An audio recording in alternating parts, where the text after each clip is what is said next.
Dans le village isolé de Saint-Maurice-sur-Moselle, un homme revient à la maison familiale après la mort mystérieuse de sa mère. Les habitants gardent leur distance et les montagnes, entourées d'une brume épaisse, semblent murmurer des avertissements qu'ils refusent d'entendre. Très vite, il découvre que sa mère croyait être la cible d'une présence ancienne, enracinée dans les Vosges. Alors qu'il explore la maison et les souvenirs enfouis, il commence à percevoir des signes d'une influence invisible qui manipule ses pensées. La frontière entre héritage familial et malédiction personnelle se dissout, l'entraînant vers une vérité que personne ne devrait affronter. Je n'étais pas revenu à Saint-Maurice-sur-Moselle depuis 20 ans. Pourtant, en descendant du bus, j'ai eu la sensation étrange de n'avoir jamais quitté cette vallée. La brume, accrochée aux Vosges, étouffait tout son autour, comme si le village vivait dans une poche d'air immobile. La mort de ma mère était la seule raison de mon retour. Mais je n'arrivais pas à croire que la femme que j'avais connue s'était éteinte de manière naturelle. Les habitants croisaient toper mon regard avec une sorte de réserve lourde, une inquiétude qui ne disait pas son nom. Sa maison se trouvait à l'écart du village, au bord de la forêt. J'ai senti le froid me traverser lorsque j'ai tourné la clé. L'intérieur m'a accueilli avec une odeur étrange, mélange de cire, de terre et d'un métal doux amer qui m'a donné la nausée. Les lumières vacillaient, projetant des ombres instables sur les murs. Ma mère avait recouvert la maison de dessin, spirale, silhouette déformée, visage centré. Certains semblaient être griffonnés dans la panique, d'autres répétaient avec une précision maladive. Dans sa chambre, j'ai trouvé un carnet, sa dernière écriture. Les premières pages racontaient une solitude qui glissait lentement vers la peur. Puis, brusquement, les phrases devenaient incohérentes, suppliantes. Elle écrivait qu'elle n'était plus seule dans la maison, que quelqu'un ou quelque chose restait dans les angles, là où la lumière n'allait jamais. Elle disait qu'il murmurait derrière les murs, qu'il grandissait en elle. En tournant les pages, je me suis figé. Certaines phrases n'étaient plus de sa main. L'écriture devenait anguleuse, dure, comme gravée plutôt que tracée. « Pas moi, pas moi, pas moi », répétait une ligne, la pression du stylo traversant presque le papier. Mon cœur battait trop vite. Je voulais croire à une crise nerveuse, un délire tardif. Mais une phrase m'a glacé. « Il attend que tu reviennes ». Un bruit sourd, au-dessus de ma tête, a rompu le silence. Le grenier. Je suis resté immobile, le carnet serré entre mes doigts. Tremblant, puis j'ai entendu un second bruit, plus précis, comme si quelque chose ou quelqu'un venait de faire un pas, lent, assuré. Je n'arrivais plus à respirer. Je fixais le plafond comme si la moindre vibration pouvait le faire s'effondrer. C'est alors que je l'ai entendu. Une voix, pas forte, pas lointaine non plus. Une voix qui semblait glisser le long des poutres pour se déposer juste derrière ma nuque. Ah, Adrien. La voix de ma mère. Mais déformée, étouffée, comme si elle essayait de parler derrière un tissu épais, je me suis trouvé incapable de bouger. La maison, elle, semblait retenir son souffle. Les murs vibraient presque, comme s'ils reconnaissaient le nom prononcé.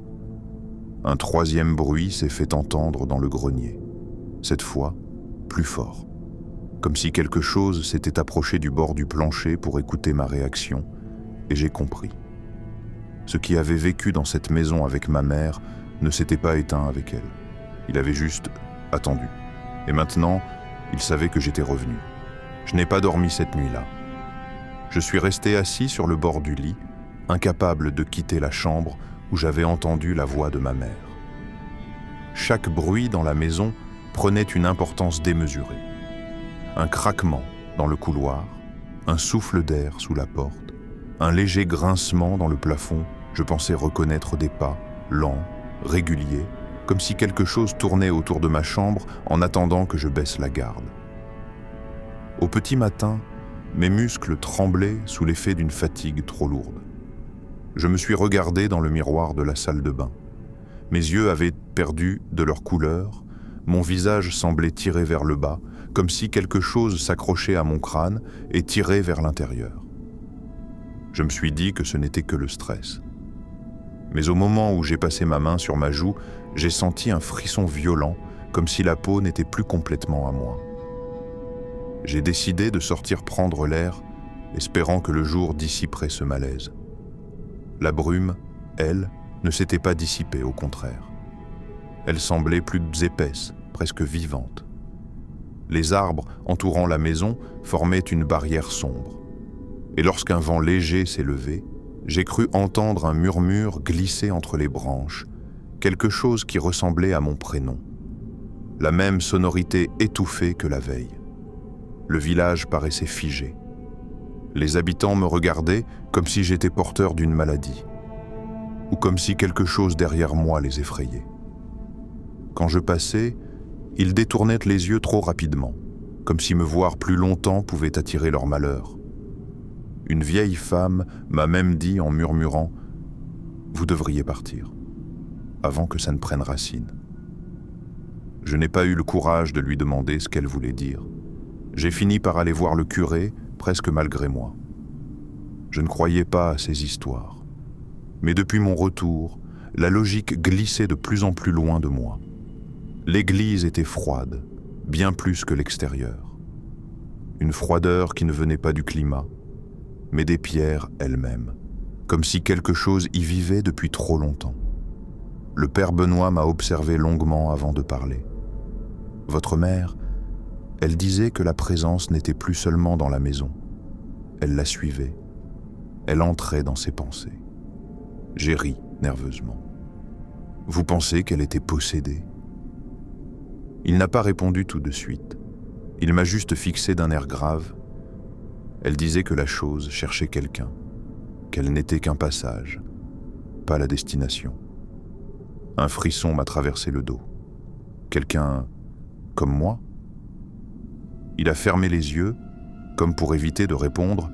Quand vous êtes entré, j'ai senti quelque chose, comme une trace, une empreinte, comme si quelque chose vous suivait de très près. J'ai quitté l'église avant qu'il ne dise autre chose. Je n'arrivais plus à respirer. Le brouillard s'accrochait à mes vêtements, glacés, presque collants. Sur le chemin du retour, j'ai senti plusieurs fois quelque chose juste derrière moi. Pas un pas, pas un souffle, mais une pression dans l'air, comme une présence qui se rapprochait à chaque fois que je ralentissais. Quand j'ai enfin atteint la maison, j'ai senti un choc subtil en franchissant le seuil, comme si j'entrais dans un espace fermé, contrôlé. Un territoire qui n'était plus complètement le mien. La lumière à l'intérieur semblait plus faible qu'avant, presque dévorée par les murs. Je me suis dirigé vers la chambre de ma mère, attiré malgré moi. Le carnet était posé sur le lit, ouvert. Je suis sûr de l'avoir laissé fermé avant de partir. Une phrase écrite au milieu de la page m'a paralysé.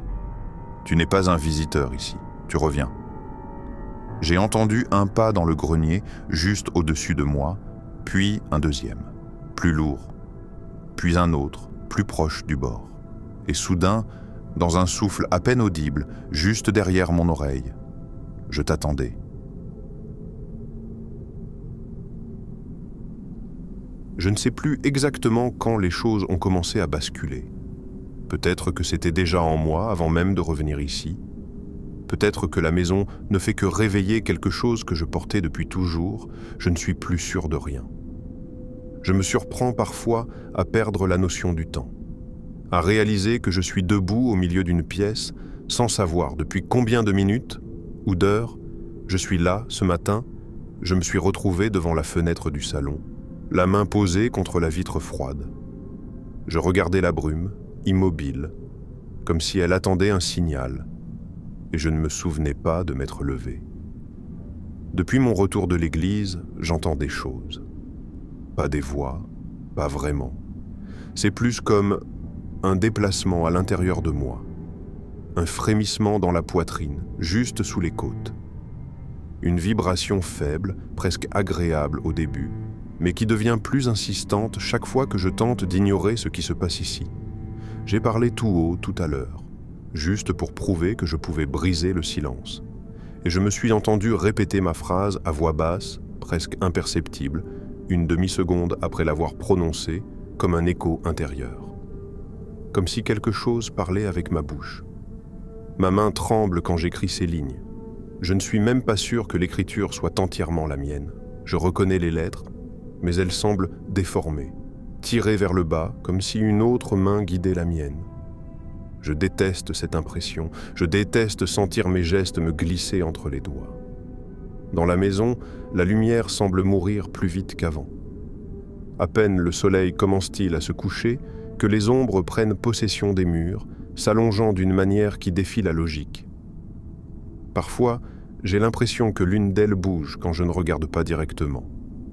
Toujours celle dans le couloir, toujours la plus longue. Cette nuit, j'ai rêvé, ou peut-être pas. J'étais dans le grenier, mais il n'avait plus la même forme. Le plafond était plus haut, les murs s'écartaient comme une caverne. Au centre, il y avait une silhouette agenouillée, trop fine, trop allongée, la tête penchée d'un angle impossible. Je savais que c'était ma mère, même si elle n'avait pas de visage. Je le savais avec une certitude qui faisait mal. Quand elle a levé son visage invisible vers moi, j'ai senti quelque chose dans ma gorge, un rire ou un cri, je ne sais pas. Mais il ne sortait pas, j'étais pris dans mon propre corps.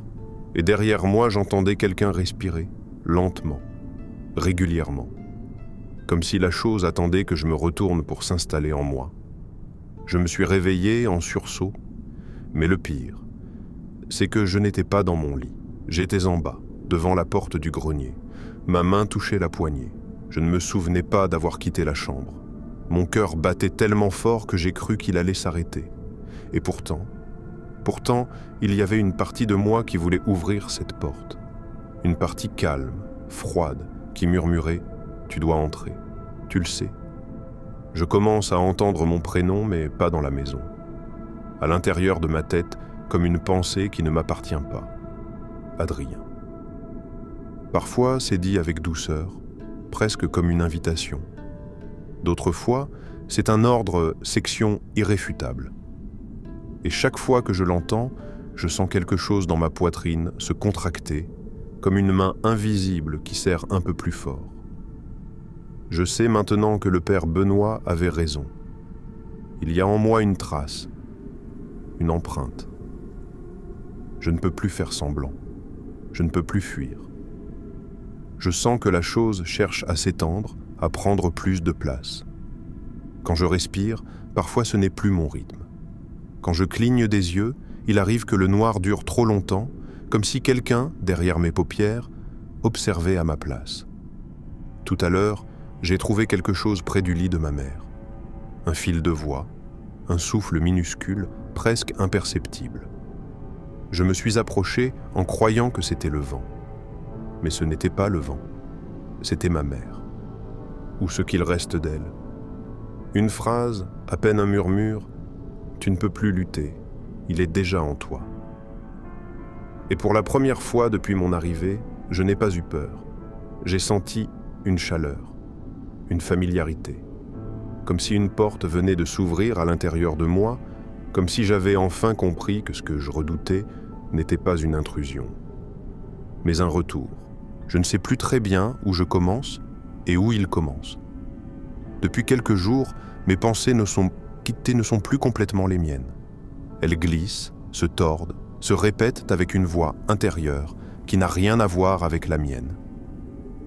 Quand je me regarde dans le miroir, je reconnais mon visage, mais j'ai l'impression que quelque chose observe à travers mes yeux, comme si mes pupilles étaient devenues une fenêtre ouverte. La maison me suit. Je ne trouve pas d'autres mots. Quand je marche, j'entends les murs respirer.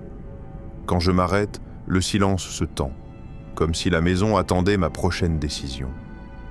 Parfois, j'ai le vertige, une sensation nette que mon corps n'est pas exactement au bon endroit, comme si une seconde version de moi se superposait à la première. Le pire, ce sont les phrases qui sortent de ma bouche sans que je les pense. Ce matin, en me levant, j'ai murmuré quelque chose en un dialecte que je ne connais pas. Les sons roulaient sur ma langue avec une facilité inquiétante. J'ai senti une chaleur dans ma gorge, presque agréable. J'ai eu peur de m'habituer.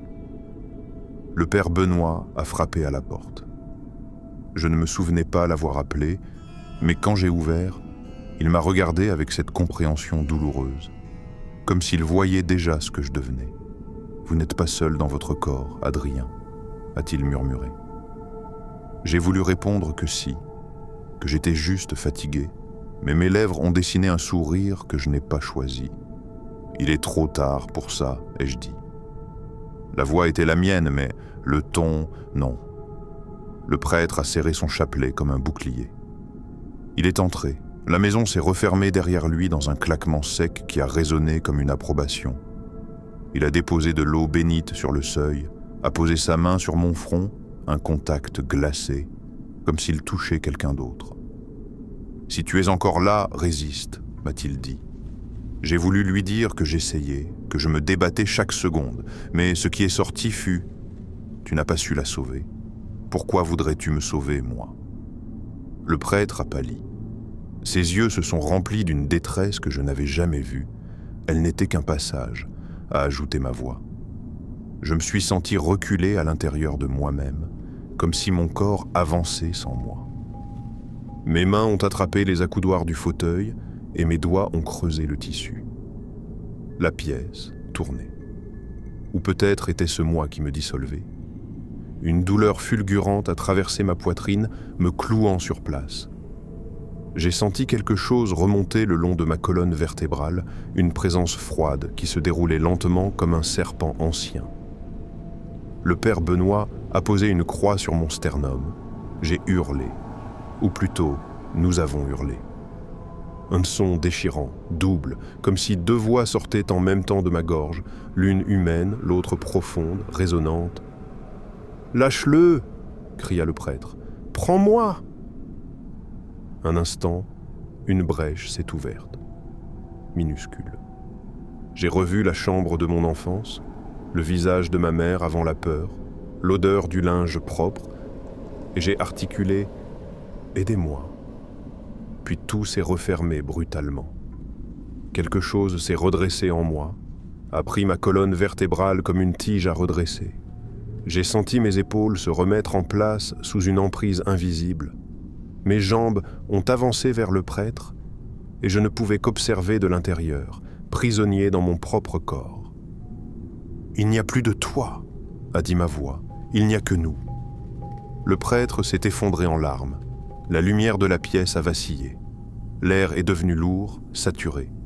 Je ne me souviens pas de ce qui s'est produit après, juste une sensation d'expansion, comme si quelque chose prenait plus de place en moi, étirant mes pensées jusqu'à ce qu'elles cèdent. Ce soir, des marques rouges sont apparues sur mes bras de longues lignes, comme des lettres que je ne parviens pas à déchiffrer. Quand je les touche, j'ai l'impression de lire un texte que je devrais comprendre. Je comprends seulement ceci. Je ne suis plus le lieu du combat. Je suis devenu le terrain occupé. Et il ne reste presque plus rien à défendre. Je ne sais plus combien de jours ont passé, ou si des jours sont réellement passés. Le temps ici n'est plus linéaire. Il se replie, s'étire, se déchire. Je dors sans dormir, je rêve sans rêver, je vis sans vraiment occuper mon corps. Parfois, j'ouvre les yeux et il fait nuit. Je les referme une seconde et la lumière du matin glisse déjà sous la porte. Je ne sais plus si c'est moi qui perds le temps ou si le temps me perd. Le père Benoît n'est jamais revenu. Peut-être qu'il a fui. Peut-être qu'il a compris qu'il était trop tard. Peut-être que je l'ai vu partir ou que nous l'avons vu. J'ai des flashs, des fragments, le bruit d'une respiration étranglée, la sensation d'un sol froid sous mes genoux, une lumière qui vacille avant de s'éteindre. Je ne sais pas si c'était un souvenir ou une invention du gouffre qui grandit en moi, car il grandit, je le sens. Pas dans mon ventre, ni dans ma tête, plus profondément, comme si quelque chose creusait dans ma conscience pour faire de la place. Parfois, quand je ferme les yeux, je me vois de l'extérieur. Je vois mon propre corps assis sur le lit, immobile, les mains posées sur les cuisses, et ce n'est pas moi qui regarde, c'est lui. Je suis devenu un point, une pensée coincée dans un recoin, observant ce que je suis devenu. Je parle seul, enfin, c'est ce que je croyais, jusqu'à ce que j'entende une réponse. Une réponse qui utilise ma voix, mais pas mon rythme. Une intonation trop calme, trop posée. Elle me dit des choses que je ne devrais pas savoir. Elle me raconte des souvenirs qui ne sont pas les miens, des prières oubliées, des rites anciens, des noms murmurés dans la pierre des Vosges depuis des siècles. Parfois, j'ai l'impression qu'il me raconte sa propre naissance, mais ce sont des images trop anciennes, trop immenses. Une forêt sans lumière, une vallée sans horizon, une forme sans visage. Je ne devrais pas comprendre, mais je comprends. La maison n'est plus silencieuse, elle chuchote. Les murs tremblent légèrement, comme si quelque chose passait derrière eux. Les ombres ont gagné en densité. Elles ne se contentent plus de suivre la lumière, elles bougent avec lenteur, comme des animaux prudents. Quand je dors, ou quand je me perds, elles s'approchent près de mon visage comme si elles voulaient m'examiner. Je sens parfois une main sur mon épaule, une main froide, mais réelle. Et je ne sursaute même plus. Ce soir, j'ai trouvé le carnet de ma mère ouvert sur le sol. Même si je suis certain de l'avoir rangé, la page était blanche, complètement blanche. Puis, sous mes yeux, une phrase est apparue, pas écrite, gravée, comme si quelque chose avait pressé le papier de l'intérieur. Tu es maintenant là où je voulais retourner. J'ai eu la sensation d'être aspiré vers le bas, comme si la maison s'enfonçait sous moi. J'ai tenté de respirer, mais ma poitrine ne répondait pas. Je suis tombé à genoux et pendant un instant, j'ai cru mourir. Mais ce n'est pas ce qui s'est passé.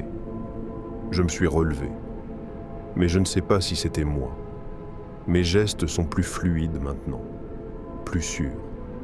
Mes pensées sont plus calmes, plus ordonnées, mais pas parce que je les contrôle, parce que quelqu'un les organise pour moi, quelqu'un qui n'a pas de visage, mais qui a une volonté. Et cette volonté prend toute la place. Il n'y a plus de lutte, plus de résistance. Je comprends enfin ce que ma mère voulait dire. La possession n'est pas une prise de force. C'est un retour à la maison, pour lui. Et maintenant, pour moi, je laisse ce dernier témoignage dans le carnet.